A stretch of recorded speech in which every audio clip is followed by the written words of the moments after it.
My boyfriend started locking his phone.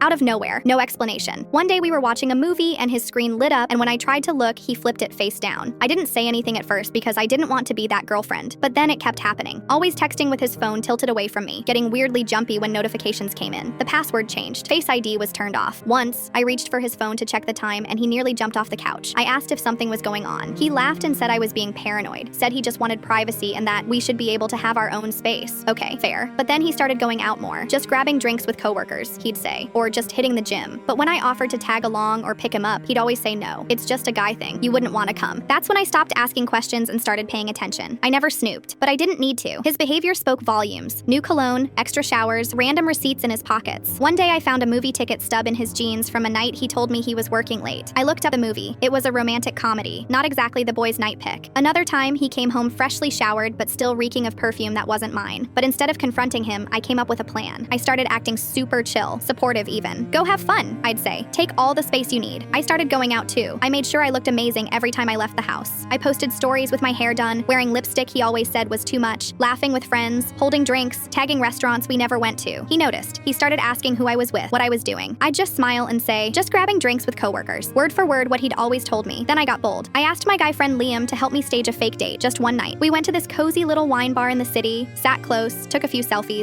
We didn't even post all of them, just one. Slightly blurred, candlelight in the background, my face tilted toward his. No caption, just vibes. My boyfriend saw it within 10 minutes, called me 3 times back to back. When I finally picked up, he didn't even say hello. Who's that? He asked. I said, just a friend. He went silent, then started getting angry, said it looked inappropriate, that I was being disrespectful. I reminded him calmly that he goes out all the time without telling me anything, that he locks his phone, that he always said he needed space. There was silence again. And for once, he didn't have a clever excuse. That weekend, he came home with flowers, apologized for being distant, said he'd been stressed and needing time to think. He swore nothing happened and that he wanted to rebuild trust, said we should start over. But I wasn't interested in rebuilding something he'd been tearing down in silence for months. The next day, while he was at work, I packed my things. I cleaned the apartment, took my coffee mug, and left my key. On the kitchen table, I left a note. You wanted space, now you have all of it. Blocked him on everything. A week later, he sent me an email begging to talk, said he missed me, that he was sorry, that he'd do better. I didn't respond. Instead, I posted a new photo. Me and Liam again, this time on a rooftop, actually smiling at each other for real. Because here's the twist. After our stage night out, something clicked. He told me he'd always had feelings for me, and I realized I'd never felt more seen. And my ex, still watching my stories from a burner account, still wondering how he lost a girl who only ever asked for honesty.